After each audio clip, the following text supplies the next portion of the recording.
Bueno, ¿podrías presentarse? Sí, yo soy Walter Larrea, soy abogado y participé en 3, 4 juicios por delitos de lesa humanidad, representando a la Asamblea Permanente por los Derechos Humanos de Bahía Blanca y por extensión, digamos, a las víctimas de los procesos de violaciones por los derechos humanos. ¿Dónde y cuándo naciste? Yo nací en Bahía Blanca el 25 de octubre del año 1962 y toda mi infancia y mi adolescencia transcurrió en Mayor Buratovich, un pueblo que está a 100 kilómetros de aquí. ¿En dónde? Mayor Buratovich. ¿A qué se dedica actualmente? Bueno, yo soy abogado, soy concejal y nada, eso. Y soy músico, pero no de Hobby, sí. hobby. Bueno, sabemos que participó en los juicios de lesa humanidad. ¿Podrías contarnos cuál fue su rol en ellos? Sí, yo fui abogado, como te decía, en representación de la Asamblea Permanente por los Derechos Humanos de Bahía Blanca y por extensión de las víctimas y familiares de víctimas de los procesos de violaciones a los derechos humanos durante la dictadura militar del 76 al 83, en lo que fue la base naval Puerto Belgrano de Punta Alta, que tuvo jurisdicción también fuera de Punta Alta, y el quinto cuerpo de ejército.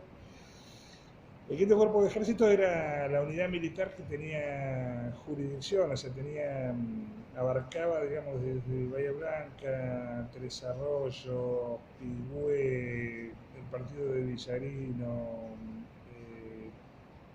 Río Colorado, y de ahí para abajo todo hasta Tierra del Fuego prácticamente. Incluso casos de Comodoro Rivadavia, de Neuquén, también se fueron juzgados acá porque era responsabilidad del quinto cuerpo de ejército.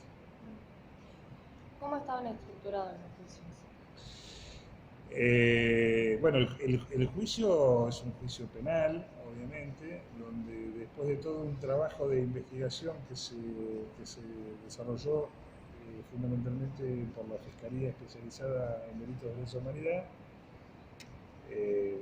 luego de que se hace toda la recolección de pruebas, de investigación y demás, se le pide al tribunal que interviene que eleve la causa a juicio, porque el proceso penal es con la sospecha o la noticia o la presunción de que alguien comete un delito, se hace toda una investigación hasta que se llega a un punto donde se le pide al juez o a un tribunal, que es integrado por tres jueces, se llama técnicamente que eleve la causa a juicio. Entonces es como lo que uno ve en las películas, digamos, ¿no? Está el presidente del tribunal, los acusados, los defensores, el fiscal, y ahí, digamos, es la reproducción nuevamente de todo, la acusación, las pruebas, los testimonios, declaraciones de testigos.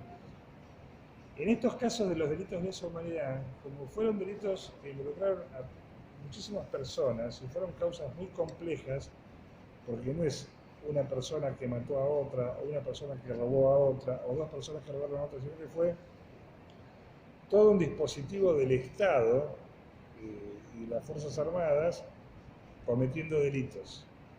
Es decir, es como si el gobierno actual de la Argentina fuera llevado a juicio por que durante toda su gestión estuviera permanentemente cometiendo delitos, secuestrando personas, secuestrando chicos, asesinando, torturando, robando.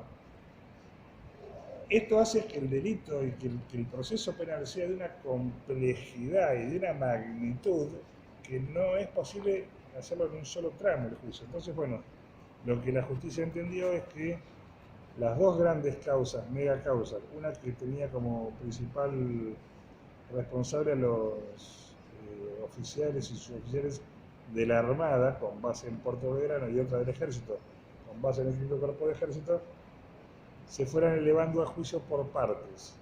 Así que en un primer juicio hubo 16 imputados, procesados, y algo así como 150 casos. En el segundo juicio hubo otro tanto, y así se fueron cumplimentando los juicios hasta que el último que hubo 16 personas imputadas que tenían que ver con la responsabilidad de los delitos cometidos en la base naval Puerto Belgrano. ¿Y en qué periodo estuviste?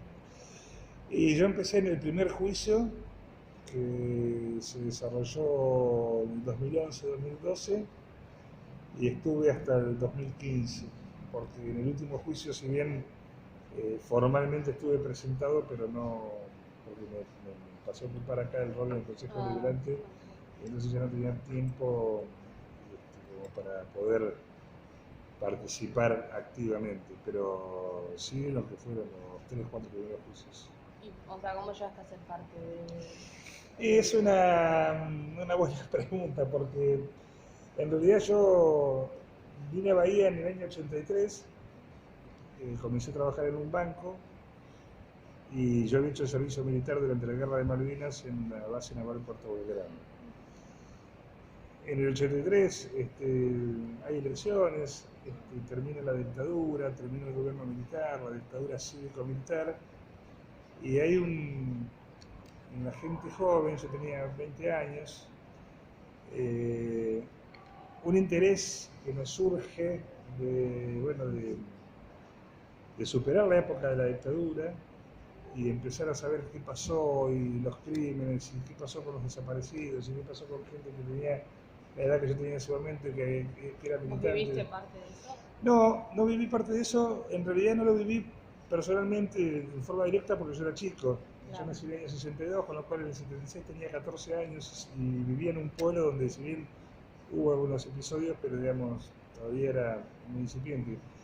Sí lo viví familiarmente.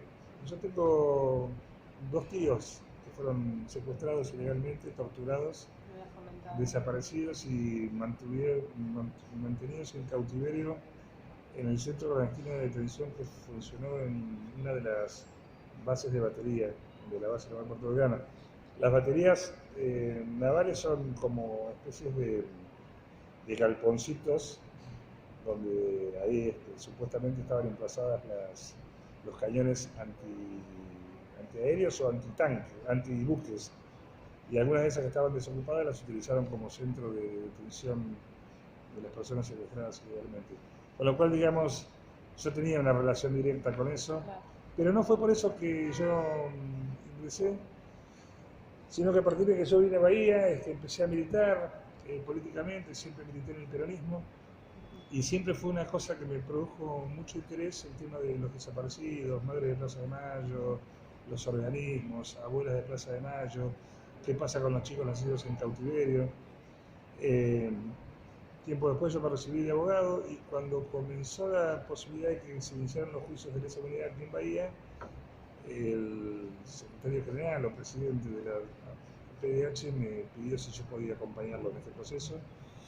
Así fue que me puse a estudiar Derecho Penal Internacional, Derecho Penal Humanitario, el tema de la dictadura, a estudiar mucho. Y bueno, así fue que participé. La acusación de las personas que después son condenadas por delitos de lesa humanidad, la hace tanto la Fiscalía, que es la parte del Estado que tiene el deber de acusar. El Poder Judicial tiene la parte de los jueces, la parte de la Fiscalía, que son los que acusan, y la parte de la Defensoría, que son los que defienden.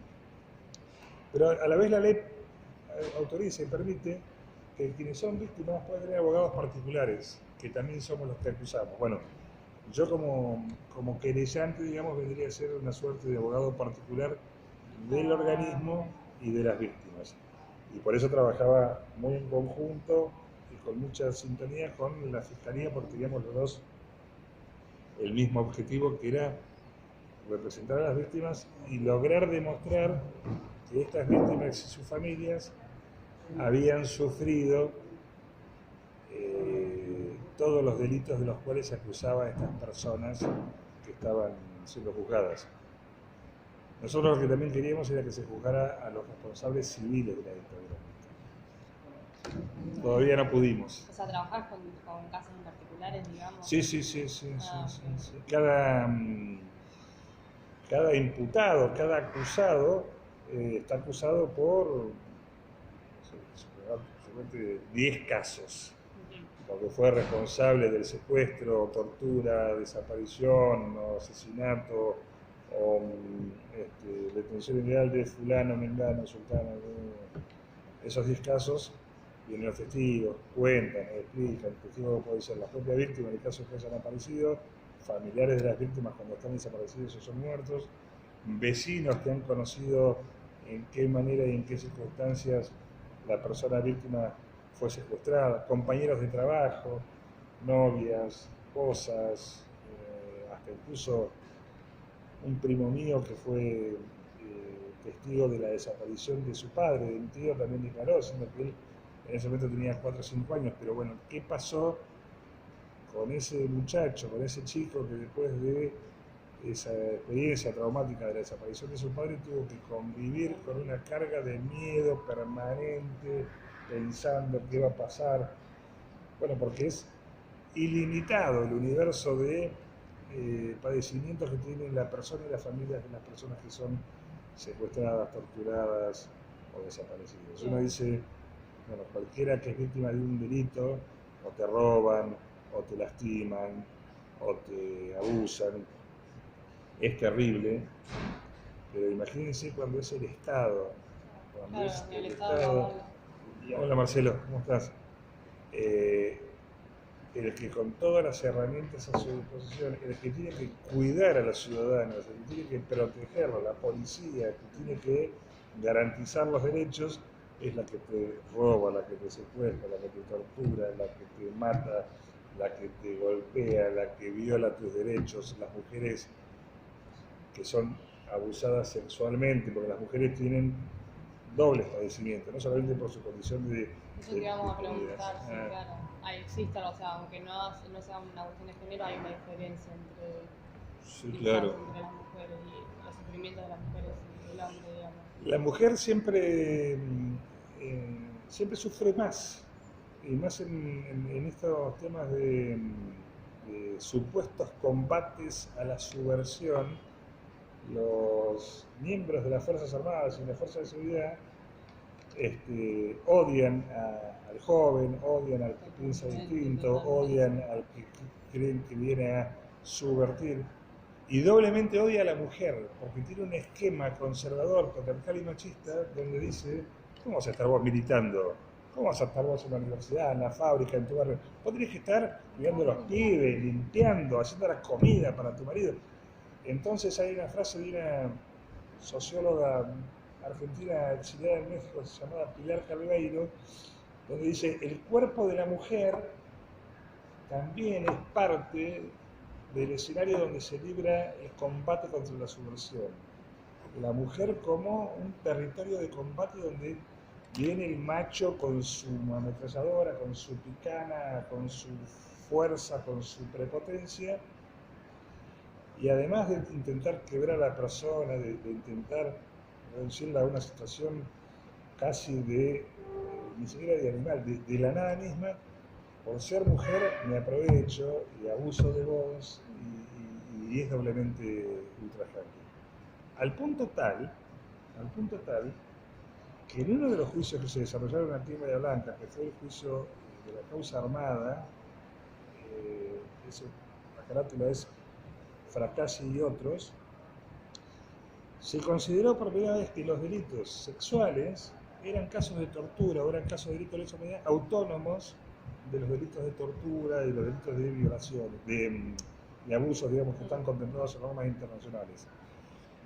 Vale decir, a partir de los testimonios de algunas mujeres, entre ellas mi tía Silvia Larrea, que fue el que declaró en el juicio de cómo ella desdoblaba la cabeza ante el abuso sexual, el tribunal consideró, y también fue pedido por la Fiscalía y la querella, que esos delitos...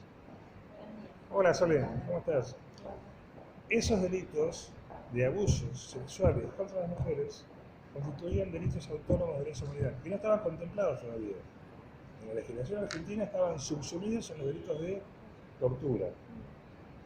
Pero nosotros lo que pedíamos, lo que el tribunal entendió y probó y consideró probado, es que la tortura, la picana eléctrica, la bolsa en la cabeza para que la persona no pueda respirar, meterle la cabeza en un tanque con agua, tenerla, no sé, desnudo, desnuda, a la intemperie, en una noche de mucho frío. Todas esas cosas aberrantes no pueden englobar al delito sexual, al abuso sexual, del manoseo, del abuso, de la violación, del propio abuso que significa exponer a la mirada de otros la desnudez de la persona, de la mujer detenida. Porque felizmente en tiempos donde las cuestiones de género están tan en boga y nos permiten desconstrucciones varias, esta era una pata que faltaba en los juicios adolescentes.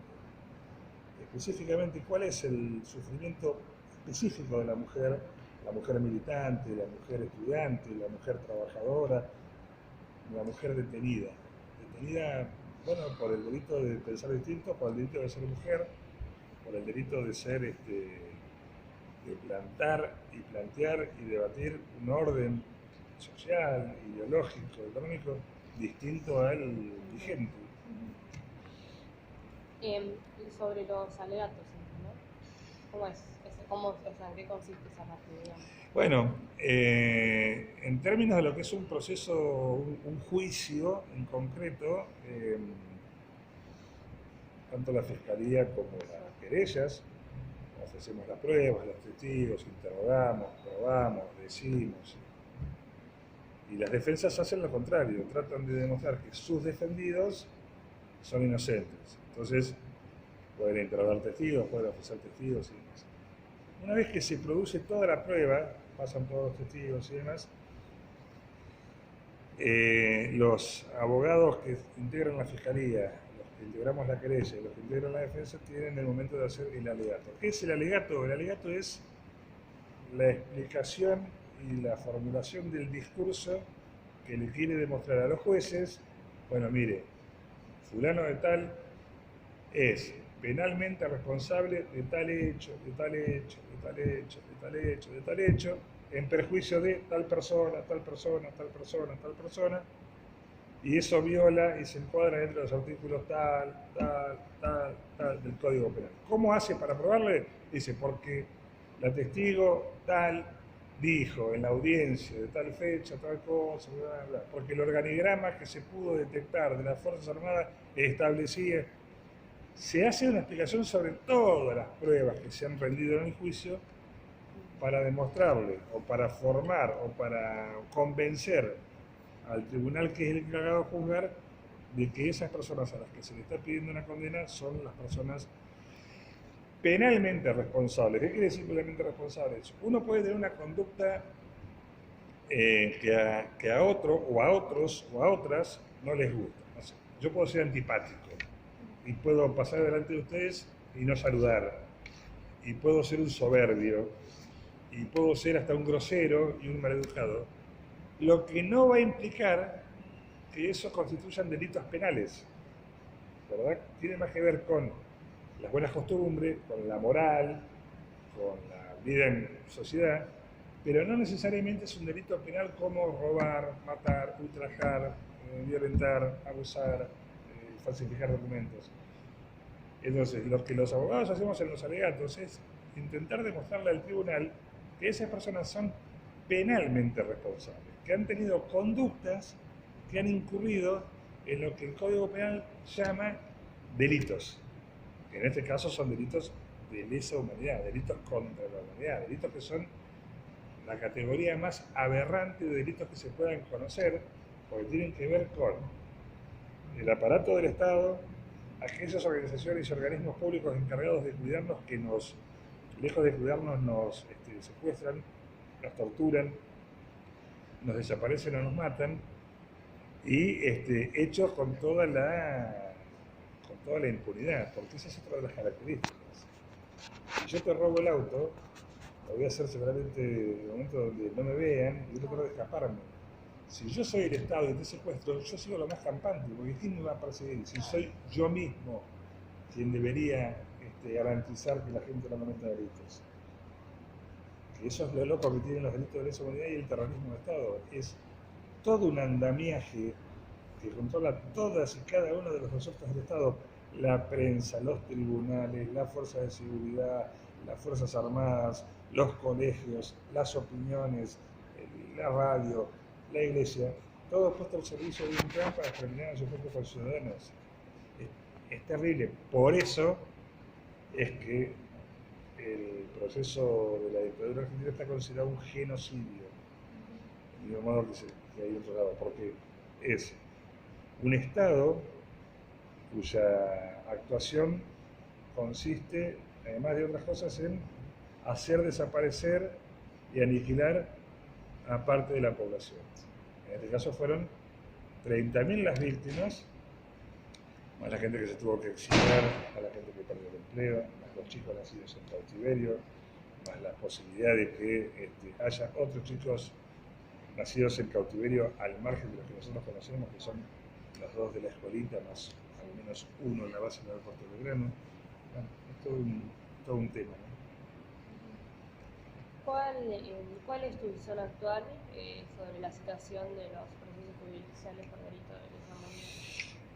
Mirá, lamentablemente creo que ha habido una voluntad de parte del actual gobierno nacional que encabeza el presidente Macri de, por un lado, quitarle recursos materiales, recursos de presupuesto a todos los programas y a todas las políticas que tienen que ver con los juicios por delito de lesa humanidad y otras políticas públicas que tenían que ver con la memoria, políticas de señalización, conferencias, talleres, ciclos. Los juicios se están haciendo, de hecho acá tuvimos uno con una sentencia ahora 15 días, pero hay una vocación del actual gobierno nacional de ir quitándole importancia al tema de los delitos de lesa humanidad. A poco de asumido este gobierno, un funcionario puso en duda el tema de la cifra de periodos desaparecidos de 30.000. Dijo, bueno, que en realidad no eran 30.000, que eran 11.723, no sé. Y la verdad que no es una cuestión de número, de cantidad. Si hay 2 desaparecidos, o si hay 30.000, estamos en presencia de una práctica del terrorismo de Estado, porque, digamos, no tiene que ver con si hay 1 millón o si hay... Insisto con esto, cuando es un Estado, cuando es una alteración del orden democrático y hay unos tipos que deciden arrogarse el control y la voluntad del conjunto, asumen por la violencia del Estado y empiezan a perseguir, torturar, secuestrar y matar a sus compatriotas, no importa la cantidad. Entonces yo creo que el actual gobierno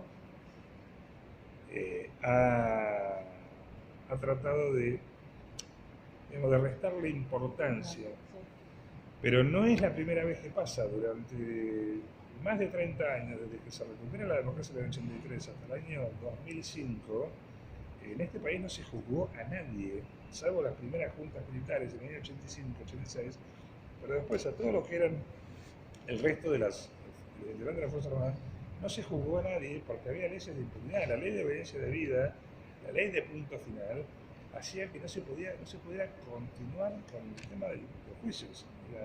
La clase política argentina pretendió y trató, bueno, de lo que había pasado en la dictadura, bueno, ya está, y qué sé yo, ya pasó, y lamentablemente ya fue. El problema es que cuando uno se encuentra con mamás que todavía siguen esperando que aparezcan sus chicos y que aparezcan su hijo, nosotros vimos un testigo que dijo que contó que la mamá se había muerto todos los días esperando por la ventana que su hijo regresara. Tenía 20 años cuando lo habían secuestrado. Y todas las tardes esa mujer, todas las tardes, durante 30 años, 40 años, se sentaba en la ventana esperando ver que el hijo apareciera. Hay una chica que vive en Mar del Plata que está esperando encontrar a su hermano nacido en la escuelita, que debe ser un chico que tiene hoy 40 años, un chico, un hombre, una persona. Y ella publica, y entonces a veces publica en su página de Facebook un triciclo. Dice, el triciclo que quizás no llegaste a usar, unos escarpines, una cosa. Bueno, ¿cómo el Estado le va a negar a esa persona la posibilidad de recuperar a su hermano? Que en algún lado está con otra identidad, sin saber que es hijo de Graciela, que es hermano de Adriana, que nació. Bueno, y después cuando, yo siempre digo, si uno sabe de dónde viene, después puede elegir de aceptar o no. Totalmente. Bueno, qué sé yo estoy contento con cómo me criaron, que me haya criado alguien que me robó. Pero me tienen que dar la posibilidad de elegir. Yo tengo que tener la posibilidad de decidir qué hacer con mi historia, con mi identidad, con mi vida. Bueno, capaz que digo, che, macanudo, pero no tengo ganas de tener una nueva familia. Totalmente. O sí, Y, es complejo. o sea, ¿qué opinión tenés acerca de que los jóvenes se interesen o hagan estos proyectos, sepan, digamos, que no? A mí me parece que los jóvenes son la garantía de que esto se conozca, de que esto se transmita. Y hay un principio en el derecho internacional que es el principio de no repetición. Es decir, cuando pasan situaciones de tantísima gravedad como esta, o en otros lugares del mundo, cuando la justicia tiene que venir, digamos, y el derecho tiene que venir, no solamente a reparar a las víctimas, sino a tratar de establecer mecanismos de no repetición, que no vuelva a pasar más, que no vuelva a pasar. No puede ser que ni acá, ni en Colombia, ni en África, ni en ningún lugar del mundo, alguien interrumpa los gobiernos democráticos elegidos por la voluntad popular para arrogarse representaciones y para atentar contra su propio pueblo. Yo creo que, como en todo, son los jóvenes la máxima garantía de que esto no pase de nuevo. Porque no tienen compromisos con el poder, porque tienen la rebeldía y la indignación de la sangre. Y cuando digo jóvenes, no solamente me refiero a jóvenes que tengan 18, 19, 20 años, yo también puedo ser un joven de 56. En el sentido de que quienes nos sentimos jóvenes y que participamos de una idea de justicia, de una idea de dignidad, de una idea de respeto por el otro, de una idea de derechos. Pero bueno, los jóvenes, y esto dicho en serio, los jóvenes,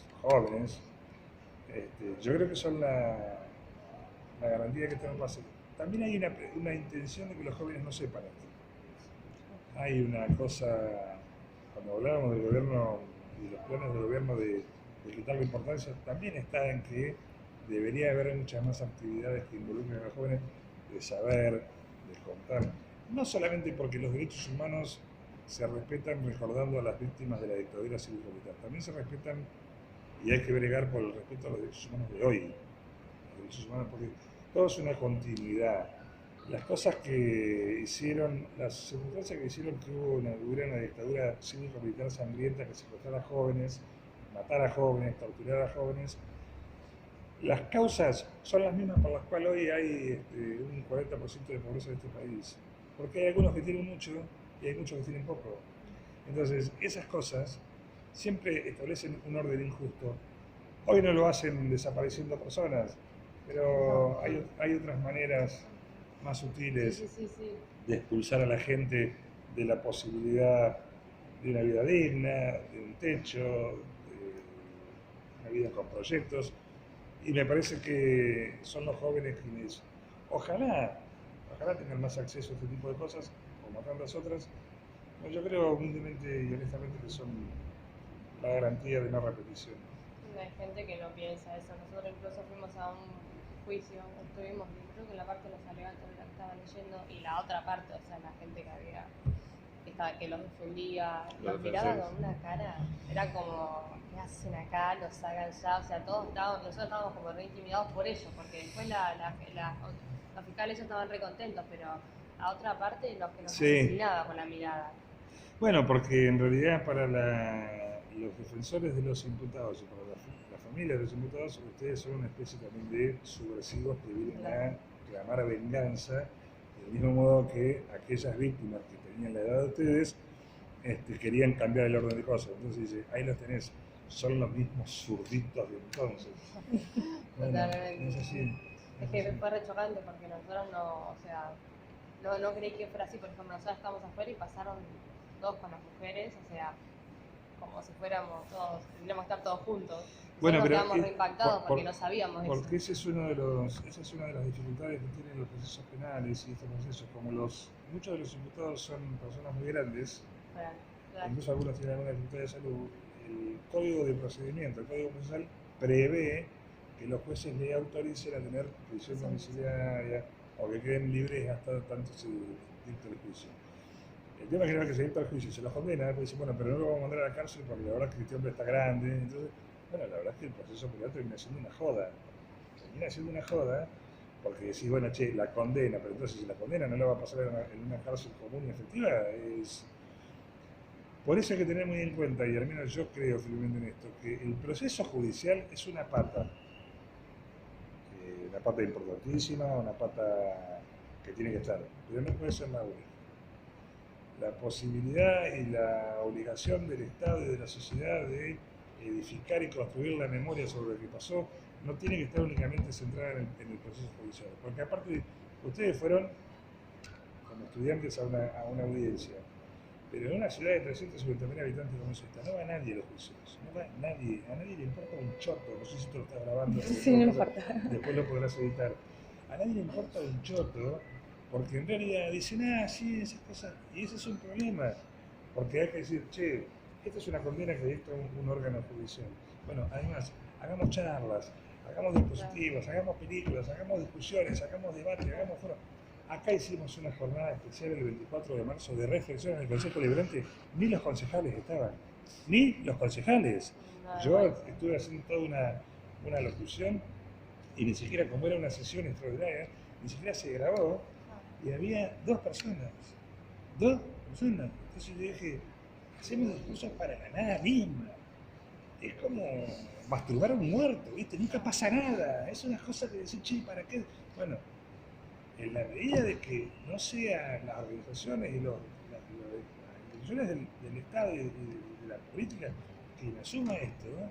Pero insisto, esto, como lo que pasó con Luciano Arruga, que es un chico desaparecido en una comisaría en plena democracia, lo que pasó con Julio López, que es un testigo que nunca más apareció, lo que pasa con los pibes, con las fieritas de gorrita para atrás, que son morochitos en cualquier barrio que te levantan, lo que pasó con el pibe hay un montón de cosas.